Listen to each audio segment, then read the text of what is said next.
Olá, meu amigo, minha amiga, que a graça e a paz do Senhor esteja com você, com a sua família. Sou o pastor Arquelau Santos e quero convidar você para, juntamente comigo, fazermos uma reflexão sobre as lições da vida de Jó aplicadas para a nossa vida. Queremos aproveitar esse período de quarentena, um período em que nós temos a oportunidade de refletir mais sobre a brevidade da vida, sobre os eventos que estão acontecendo no mundo, que estão afetando todo mundo, as famílias, e ninguém melhor do que o próprio Jó para nos trazer lições de vida e em que isso são aplicadas para nós. A nossa intenção não é, evidentemente, esgotar o assunto, sequer nos aprofundar de forma muito exegética, mas tirarmos lições tanto da história de Jó, mas principalmente das falas de Jó e dos seus três amigos. Os três amigos de Jó são conhecidos nossos pela Bíblia, Elifaz, Bildade e Zofar. Esses são os amigos que vieram visitar Jó. Mas tem também um quarto que não é classificado como amigo na Escritura, mas que ele também tem uma participação muito relevante. Eliú, ele se apresenta como sendo mais jovem, e ele fala exatamente depois que os três amigos de Jó falam, e nós veremos também isso aí. Para embasar esse nosso estudo, evidentemente, nós vamos utilizar a Bíblia Sagrada, o livro dos livros. Ela é a nossa fonte. Então, utilizaremos a Bíblia na versão revista corrigida, por João Ferreira de Almeida, tradução, a Bíblia de Estudo Dake, a Bíblia de Estudo Palavra-Chave, a Bíblia de Estudo Pentecostal, também a Bíblia de Estudo Aplicação Pessoal, e talvez outras versões, como a NVI, mas nós queremos também utilizar algumas obras.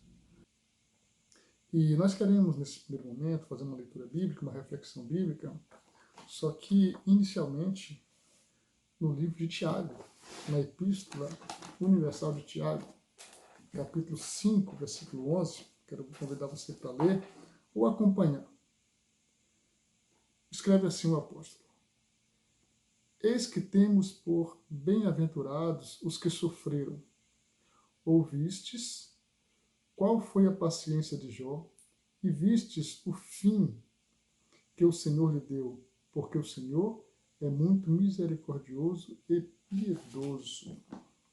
Por que eu li esse texto? Nós temos, pela própria Bíblia Sagrada, confirmação no Novo Testamento de que se tratava, sim, de alguém real, certo? Então nós temos na pessoa e na história de Jó uma realidade que a Bíblia apresenta como tendo existido de fato. Não é um mito, não é uma fábula, mas foi alguém real que viveu nessa terra e que deixou para nós lições de vida maravilhosas. Ainda que traga benefícios, não é comum em sã consciência uma pessoa desejar ou se entregar livremente para uma crise. Não é natural. O normal é nós procurarmos escapar das crises. E se porventura passamos por crise, o que fazemos?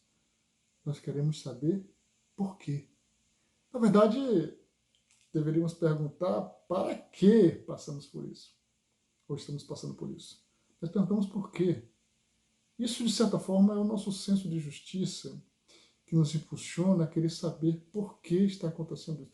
Principalmente se for algo negativo, se for algo que traga prejuízos para nós. Então isso é natural. Teve uma pessoa que se entregou e a Bíblia diz que ele entregou-se a si mesmo pelos nossos pecados, que foi Jesus Cristo. Ele sim, se entregou. Mas o normal é as pessoas não se entregarem para as crises. Inclusive a oração do Pai Nosso, quando nós oramos, a oração que Jesus nos ensinou, ela vai nesse sentido. Livra-nos do mal. É assim que nós oramos. E é uma oração correta, a oração de Jesus. Porque o melhor para nós é sermos livrados do mal. Melhor até do que passarmos pelo mal. E é isso o nosso desejo. Eu lembro que quando eu fiquei órfão aos 11 anos, e nos anos que se seguiram, principalmente nos períodos de mais sofrimento, eu sempre me perguntava, por que eu? Por que eu? Eu nunca tive essa resposta direta. Mas a vida vai nos mostrando o porquê de algumas coisas. Mas aquela era a minha pergunta, por que eu fiquei órfão? Alguns aspectos gerais do livro de Jó. Ele é considerado uma obra-prima literária. Jó é um livro sapiencial e poético. Sapiencial porque é um livro que traz uma enxurrada positiva de sabedoria. E poético porque ele tem exatamente um formato poético. Ainda que na língua portuguesa, essa característica da poesia ela não consegue ser transferida literalmente e fielmente, porque a poesia hebraica ela é uma poesia mais ligada à rima de pensamentos e de ideias, que é chamado de paralelismo. Então, por isso nós não percebemos aquele modelo, aquele estilo de poesia que nós temos na literatura portuguesa, brasileira. Mas é um livro poético. Inclusive, ele se encaixa juntamente com os livros poéticos da Bíblia. Ele apresenta assuntos universais e existenciais da humanidade, predominantemente em forma de prosa e de poesia, como acabamos de falar. Prosa porque ele traz diálogos e nem sempre vai estar organizado de forma poética. Então, naquilo que não é poesia, ele vai ser em forma de prosa. O período dos eventos é incerto, mas há quase que um consenso que os eventos da vida de Jó, eles acontecem entre o livro de Gênesis e o livro do Êxodo, ou para ser mais preciso, entre Abraão e Moisés. Alguns eruditos entendem que ele tenha vivido, quem sabe, no tempo de Abraão, um pouquinho depois. Há também, por exemplo, o autor da Bíblia de Estudo Dake, Finis Dake, ele aceita a versão de que Jó seria um filho de Issacar. Issacar é um dos filhos de Jacó, com Leia. E, de fato, Issacar teve um filho chamado Jó. Então, esse comentarista que acabei de citar, ele entende que Jó era exatamente esse filho de Issacar e que se encaixaria ali exatamente depois de Jacó, precisamente, e antes de Moisés. Mas são conjecturas que nós não temos uma confirmação plena sobre isso. O certo é que Jó foi alguém real. Como que a Bíblia nos apresenta Jó? No capítulo 1, versículo 1, na versão revista corrigida. Havia um homem na terra de Uz, cujo nome era Jó. Um homem sincero, reto, temente a Deus e que se desviava do mal. Então nós sabemos que ele existiu. A Bíblia diz, havia um homem. Em outras versões, certo homem chamado Jó. Então havia, é um fato. Não é uma parábola, não é um mito. Jó de fato viveu na terra de Uz. Então nós sabemos também que, independente de quem seja o autor, que pode ter sido Moisés, que é exatamente como a maioria acredita, Moisés seria o autor do livro de Jó, teria escrito esse livro supostamente durante os 40 anos em que ele esteve morando em Midian, cuidando do rebanho do seu sogro Jetro. O certo é que Moisés passou 40 anos naquela terra. Ele teve tempo suficiente para escrever tanto o livro do Gênesis como o livro de Jó. Mas pode ter sido também o próprio Jó, não evidentemente o último capítulo, mas a maior parte do livro. Há também quem diga que teria sido Salomão. O certo é que nós não sabemos, mas majoritariamente entende-se que tenha sido o próprio Moisés o responsável por escrever o livro de Jó. Então isso seria o escritor. Mas nós temos um narrador. Dentro de uma história, nós temos o escritor, evidentemente, mas temos um narrador. Então esse narrador do livro de Jó, nós podemos chamá-lo de narrador onisciente, não no sentido divino, mas onisciente no sentido literário, porque ele é um narrador que conhece o que está acontecendo, além do próprio personagem, dos próprios atores. Ou seja, enquanto que o ator Jó, o personagem Jó, não sabe o que está acontecendo no céu, o narrador sabe. Então o narrador ele fica como que com uma câmera e ele vai exatamente focando e apresentando para o leitor o que está acontecendo. Então ele começa falando sobre o Jó. Ele apresenta Jó, apresenta a sua riqueza, apresenta a sua família, e de repente esse narrador ele volta a atenção para o céu, para um lugar específico, fora do ambiente de Jó, e diz, olha, aconteceu num dia em que os filhos de Deus vieram apresentar-se perante o Senhor, e veio entre eles Satanás. E aproveitando, Satanás, considerando o livro de Jó antes de Êxodo, a sua escritura, seria então aqui a primeira vez em que o nome Satanás é mencionado diretamente na Bíblia. E quando ele é mencionado com seu significado real na língua portuguesa. Esse termo Satanás, ele significa literalmente ou adversário, ou acusador. Então ele se apresenta diante de Deus, juntamente com os filhos de Deus, que entendemos que eram anjos. E então o que acontece? Deus pergunta, indaga dele sobre Jó. Então, nós vamos ter esse momento, um diálogo entre Deus e Satanás, o nosso inimigo. Nós temos no livro de Jó que ele pode ser dividido em pelo menos 6 partes. Temos o prólogo, que é exatamente esse momento em que ele é apresentado, o próprio Jó é apresentado, acontece a reunião no céu. Nós temos depois, que é o capítulo 1 e capítulo 2, e os eventos também da vida de Jó, a sua desgraça e tal. E nós temos depois 3 ciclos de diálogos entre Jó e os seus 3 amigos. Esses diálogos eles são intercalados. Então nós temos Jó fala no capítulo 3, depois no capítulo 4 começa a falar, que era o mais velho, aí depois Jó fala, depois Bildade fala, Jó fala novamente, depois Zofar, de modo que eles vão intercalando.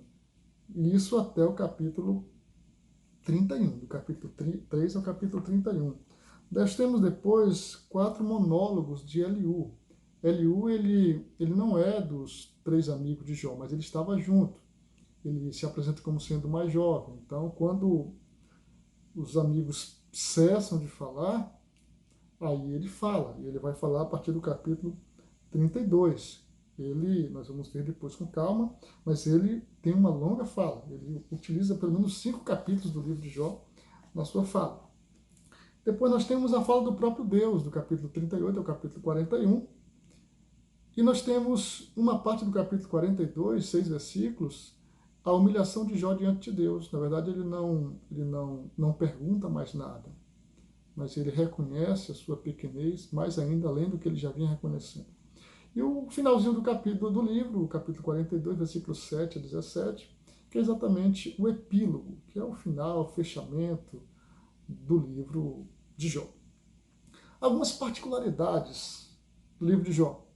Nós temos, primeiramente, o enredo do livro, ele causa um choque teológico nas convicções e experiências humanas.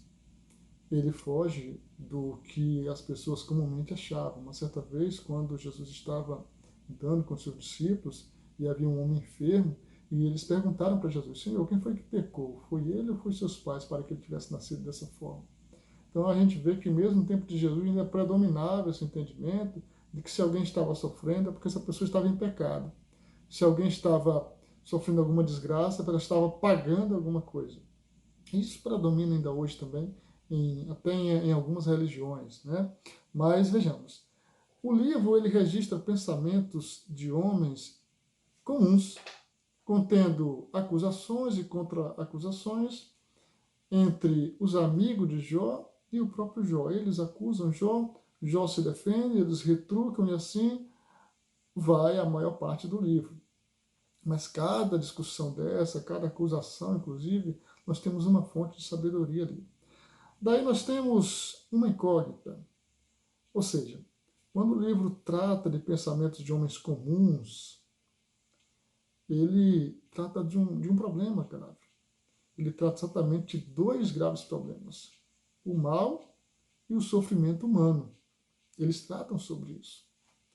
Daí nós temos uma outra incógnita. A origem do mal. Por mais que eles não discutem a origem do mal diretamente, Mas a partir do livro de Jó, é plenamente possível levantar essa discussão. Inclusive, dependerá da sua visão sobre qual é a origem do mal para a compreensão do livro de Jó. Nós não temos a intenção de, nessas reflexões, tratar sobre essa questão. É uma questão bem mais profunda. Mas veja bem, quem castigou Jó? Deus ou Satanás? Mas foi um castigo. O narrador apresenta ao leitor o verdadeiro autor do desafio, da tentação e das desgraças provocadas a Jó. A Bíblia nos apresenta isso aí. Nós vamos ver depois com calma. Os atores. Nós temos Jó, sua esposa, seus 3 amigos, mais Eliú, atores humanos. Seus filhos não aparecem, fala deles. Mas veja, os que falam, os que participam na prosa, em nenhum momento fazem referência a Satanás. Porque o tempo todo é atribuído a Deus o que está acontecendo a Jó. O próprio Jó vê dessa forma. Seus amigos também veem dessa forma. Jó reconhece a sua insignificância e transitoriedade diante da soberania divina. Jó tem certeza da origem de seu sofrimento. Jó não tem dúvida quanto à origem. Ele vê no seu sofrimento, para o sofrimento, a origem em Deus. Ele afirma: o Senhor tirou em relação aos seus bens, em relação aos seus filhos. Ele também fala: e não receberíamos o mal de Deus? O que ele não compreende, ele quer saber o tempo todo, é o porquê disso. Nós também temos essa necessidade e buscamos quando passamos por provações. Mas, Senhor, por quê? Nós nos parecemos com Jó. É por isso que nós conseguimos nos identificar com o livro de Jó.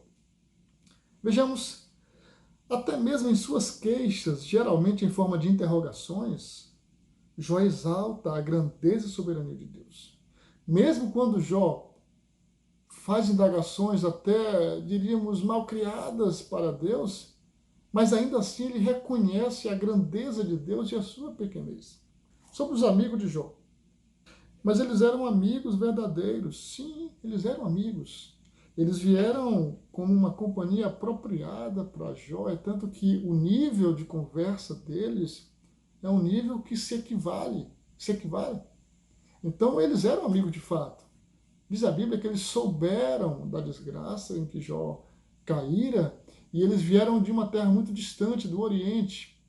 Cada um do seu lugar, vieram de lugares distintos, mas vieram convencionados a consolar Jó e condoer-se da sua todo o seu sofrimento. E eles até conseguiram fazer isso no primeiro momento. Diz a Bíblia, no finalzinho do capítulo 2, que quando eles chegam até onde Jó estava, de longe eles avistaram a situação de Jó, vamos ver depois isso com mais calma, e eles choraram. Olha só, eles viram, e quando eles viram a situação de Jó, eles choraram, rasgaram suas roupas, que era uma tradição entre eles, do povo antigo, lançaram pó ao ar sobre suas cabeças e ficaram em silêncio por 7 dias e 7 noites, só observando o sofrimento do amigo. Eles não falaram até que o próprio Jó falasse primeiro. Era uma tradição antiga, respeitosa, de não falar antes de ouvir a pessoa enlutada, no caso, ou a pessoa adoecida. Então veja que eles se sensibilizaram com a situação de Jó, porque eles realmente ficaram chocados com a situação de Jó. Certamente já haviam participado de eventos na casa de Jó, quem sabe, já que eram amigos, de festas, quem sabe, mas às vezes estavam numa situação de muita tristeza, porque era degradante a situação em que Jó estava. Só que depois eles falaram. Mas se não tivessem falado, nós não teríamos essa riqueza que é o livro de Jó. Ao tentarem consolar ou repreender, os amigos debateram, julgaram e condenaram caluniosamente a Jó, porque eles acusavam Jó do que eles não tinham como provar. E quanto mais Jó se defendia, mais eles acusavam. Tinha um ponto de vista baseado numa errônea teologia popular, com base no empirismo, na observação, na experiência. Ou seja, eles entendiam que coisas boas acontecem a pessoas boas e coisas ruins acontecem a pessoas ímpias. E é lógico, eles colocavam Jó como sendo uma pessoa ímpia, já que ele estava passando por coisa ruim. Erroneamente, eles presumiram que o sofrimento é sempre resultado dos erros e pecados das pessoas, que é um falso conceito ainda presente em nossos dias. Muito do que os amigos de Jó disseram era verdade, mas aplicado de forma equivocada ao caso e à pessoa, tanto à circunstância como ao próprio Jó. Embora as palavras dos amigos de Jó estejam registradas na Bíblia, dos três amigos e de Eliú, isso não significa necessariamente que essas palavras sejam inspiradas. Para isso, a gente precisa confrontar o que eles falam com a mensagem global da Bíblia. Porque nós sabemos que o Espírito Santo inspirou o registro do que nós temos no livro de Jó. Mas a gente vê claramente algumas afirmações dos seus amigos que elas não passam pelo crivo do restante, do todo da Bíblia. Ou seja, como já vimos, o livro de Jó ele apresenta exatamente reflexões humanas. Nós temos ali 5 homens tentando entender o porquê do sofrimento de um deles. É natural que ali saísse pensamentos equivocados.